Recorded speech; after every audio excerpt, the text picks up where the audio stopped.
Hi, I'm Jessica Pawlik, head therapist for Huskie Athletics at the University of Saskatchewan and a sport physiotherapist. We at Huskie Health have put together an infographic on how to recognize and manage concussions. I wanted to take a little bit of time to walk you through the document and share some insights as a healthcare practitioner and as a mom of active children. As a lead therapist for the Huskie women's hockey team and the Huskie wrestling team, I work regularly with concussed athletes and I'm very familiar with the risks involved in the sport. Often we believe that a concussion is the result of a direct blow to the head, but it can also be the result of an indirect blow elsewhere in the body. The brain responds by firing all of its synapses and using all of the available energy. It's thus not a physical injury to the brain, but a physiological response to an energy deficit. The injury is not visible on X-ray, CT scan, or MRI. As a parent, when we see our child take a hit or a fall, how do we know if they're okay? From an observation perspective, we call these signs. Does their balance seem off? Is their coordination as fluid as normal? What's their reaction time like? Are they making normal, regular, in-play decisions? Once they are removed from the field of play, we can also ask our athlete about their symptoms. Do they have any headaches? Pressure in the head? Sensitivity to light? Sensitivity to noise? Are they nervous? Anxious? Do they feel like they're in a fog? Do they not feel right? Do they feel like they're slowed down? If they present with any of the following, which we call red flag symptoms or signs, these are ones that require immediate medical attention.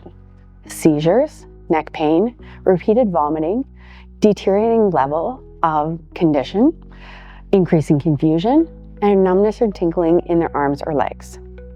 If you suspect that your child or athlete has a concussion, they should never return to sport on the same day. The rule of thumb is, when in doubt, sit them out. Now what? If we have a suspected concussion, what do we do? Where do we go? Who do we see?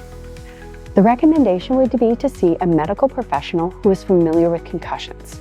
A sport medicine physician, sport physiotherapist, or a vestibular physiotherapist are experts in this field.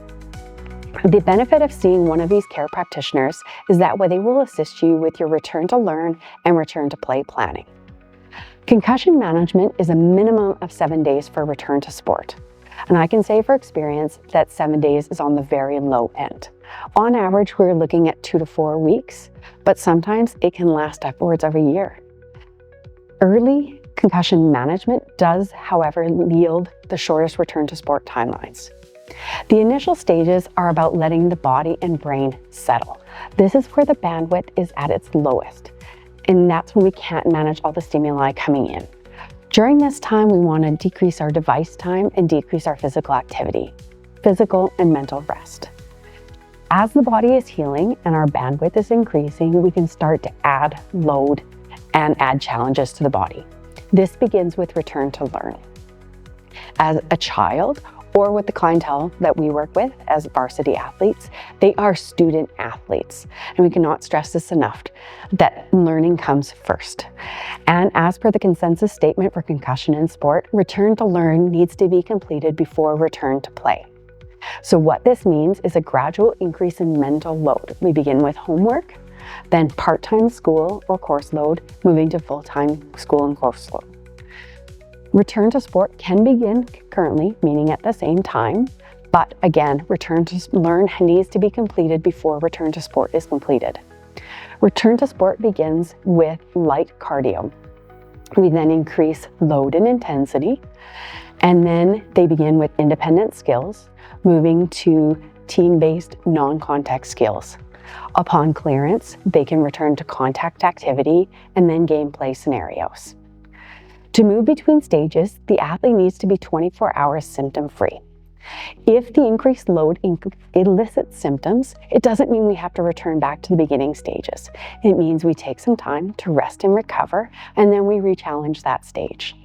The benefit of working with a professional is they can help guide you through those stages.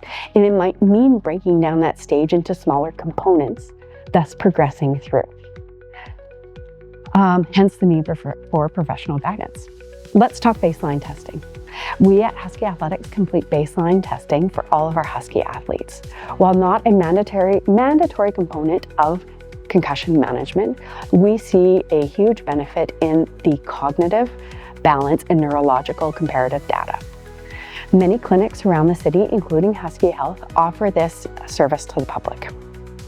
This has been a lot of information in a short period of time.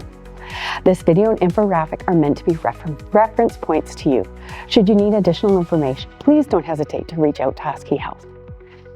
We also felt it was important to include some links to reputable sources of concussion information. The most valuable source of information is from the Consensus Statement for Concussion in Sport, which was published in June 2023. It's a very heavy document with a lot of detailed information. We also included a link to parachute.ca. This Canadian leader in injury prevention does an amazing job at distilling the information down into usable pieces. Huskie Health is your local leader in concussion management. If you have any questions, please don't hesitate to reach out to us. Thank you.